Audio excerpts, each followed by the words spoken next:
Teori bunuh diri Emil Durkheim. Perkenalkan, nama saya Fri Mauliana dengan NIM 210603501010. Siapa sih Emil Durkheim?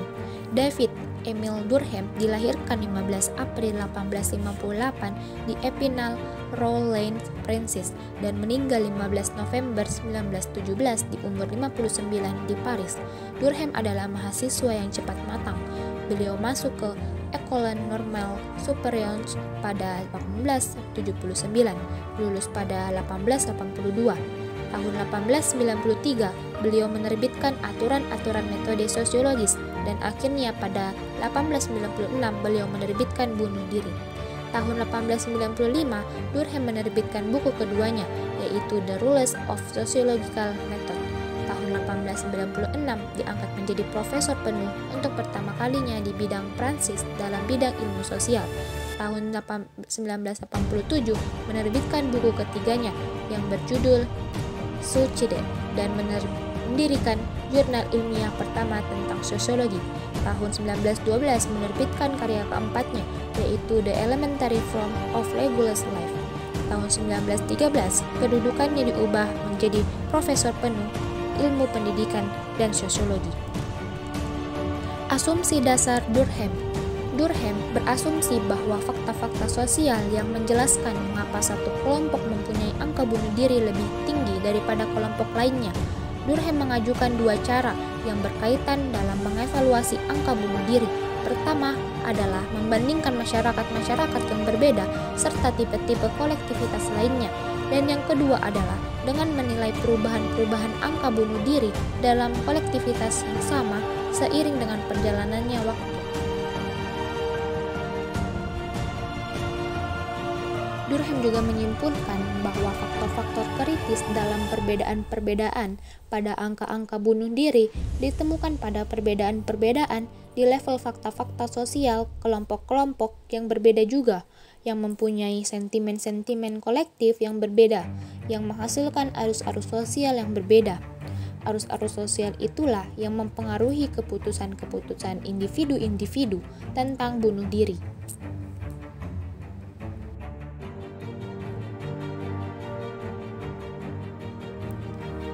4 tipe bunuh diri. Teori bunuh diri Durkheim dapat dilihat dengan memeriksa hubungan di antara tipe-tipe bunuh diri dan kedua fakta sosial yang mendasarinya, yaitu integrasi dan regulasi. Integrasi mengacu kepada kekuatan keterikatan yang memiliki oleh suatu masyarakat, sedangkan regulasi mengacu kepada derajat paksaan eksternal pada suatu masyarakat. Kedua arus sosial itu adalah variabel-variabel yang berkelanjutan dan angka bunuh diri meningkat bila salah satu dari arus tersebut terlalu rendah atau terlalu tinggi. Jika integrasi tinggi, Durkheim menyebutkan tipe bunuh diri altruistik. Yang kedua, jika integrasi rendah menyebabkan peningkatan di dalam bunuh diri egoistik. Yang ketiga, bunuh diri fatalistik dikaitkan dengan regulasi yang tinggi. Yang keempat, bunuh diri anomik dikaitkan dengan regulasi yang rendah. Alasan utama Durkheim melakukan studi bunuh diri adalah untuk menunjukkan kekuatan disiplin sosiologi.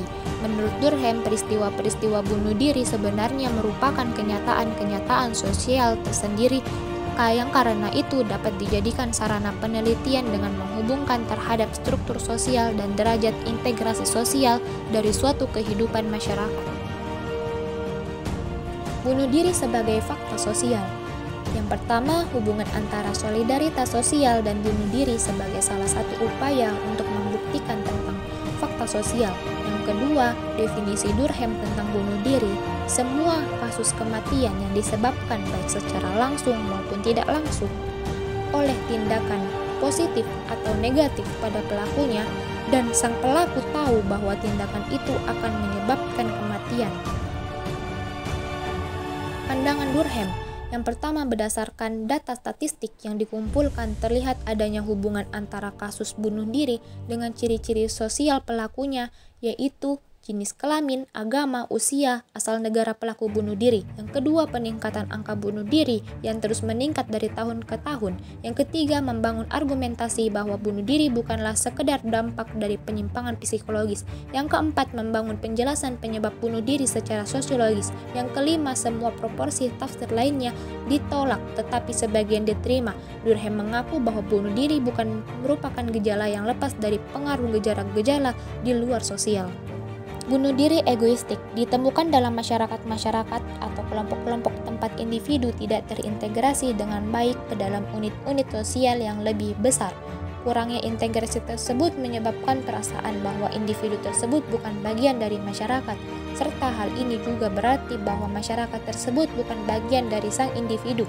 Durkheim percaya bahwa bagian terbaik seorang manusia berupa moralitas, nilai-nilai, dan perasaan bermakna berasal dari masyarakat. Kurangnya integrasi sosial menghasilkan arus-arus sosial yang khas, dan arus-arus tersebut menyebabkan perbedaan-perbedaan di dalam angka bunuh diri. Bunuh diri altruistik, sementara bunuh diri egoistik lebih mungkin terjadi ketika integrasi sosial terlalu lemah. Bunuh diri altruistik lebih mungkin terjadi ketika integrasi sosial terlalu kuat. Individu secara harfiah dipaksa untuk melakukan bunuh diri, sementara angka bunuh diri egoistik yang lebih tinggi berasal dari kelebihan yang tidak tersembuhkan dari depresi yang sedih. Kemungkinan untuk peningkatan bunuh diri altruistik berasal dari harapan karena tergantung pada kepercayaan akan perspektif-perspektif yang indah di luar kehidupan ini. Karena mereka tidak mempunyai kebaikan yang lebih besar yang menopang mereka. Bunuh diri anomik. Bunuh diri yang lebih mungkin terjadi ketika kekuasaan pengatur masyarakat terganggu. Kekacauan tersebut mungkin membuat para individu kecewa karena sedikitnya pengendalian atas nafsu-nafsu mereka yang bebas merajalela dalam perlombaan yang tidak kenal puas untuk mencapai kepuasan. Angka bunuh diri anomik ini mungkin lebih muncul karena sifat kekacauan yang positif atau karena yang sifatnya yang negatif. Kedua tipe kekacauan ini membuat kolektivitas terhadap para individu. Perubahan demikian menempatkan orang-orang di dalam situasi baru. Bunuh diri fatalistik, sementara bunuh diri anomik lebih mungkin terjadi di dalam situasi ketika regulasi terlalu lemah. Bunuh diri fatalistik lebih mungkin terjadi ketika regulasi terlalu berlebihan. Durkheim melukiskan orang-orang yang lebih mungkin untuk melakukan bunuh diri fatalistik sebagai pribadi-pribadi dengan masa depan yang terhalang tanpa ampun dan nafsu-nafsu yang dicekik dengan kasar oleh disiplin yang bersifat menindas. Terlalu banyak pengaturan penindasan membuat arus-arus kemurungan jiwa yang pada gilirannya menyebabkan di dalam angka bunuh diri fatalistik. Di dalam konteks keagamaan, tingkat bunuh diri di kalangan umat Protestan lebih tinggi dibandingkan dengan umat Katolik dan Yahudi. Penganut bunuh diri di umat Protestan lebih tinggi karena integrasi sosialnya yang lebih rendah. Tingkat integrasi sosial yang rendah terkait dengan tak adanya otoritas sentral urusan keyakinan dalam agama ini. Tingkat bunuh diri cenderung terjadi pada mereka yang tidak memiliki keluarga, tidak menikah, dan telah bercerai lebih tinggi dibandingkan dengan mereka yang berstatus menikah. Dalam konteks masyarakat, dalam situasi politik yang kacau, tingkat bunuh diri cenderung lebih tinggi dibandingkan dengan tingkat bunuh diri dalam masa atau kacau. Kasus bunuh diri satu keluarga yang dilakukan oleh salah satu pengusaha di Palembang, Sumatera Selatan saat ini masih didalam oleh pihak kepolisian setempat. Emil Durkheim, tokoh sosiologi klasik yang terkenal dengan teori bunuh dirinya, dalam buku Switch, Emil mengungkapkan dengan jelas bahwa yang menjadi penyebab bunuh diri adalah pengaruh dari integrasi sosial. Teori ini muncul karena Emil melihat dalam lingkungannya terdapat orang-orang yang melakukan bunuh diri, yang kemudian menjadikan Emil tertarik untuk melakukan penelitian di berbagai negara mengenai hal ini. Peristiwa bunuh diri merupakan kenyataan-kenyataan sosial tersendiri yang karena itu dapat dijadikan sarana penelitian dengan menghubungkan terhadap struktur sosial dan derajat integrasi sosial dari suatu kehidupan. Durkheim juga mendefinisikan bunuh diri sebagai berikut.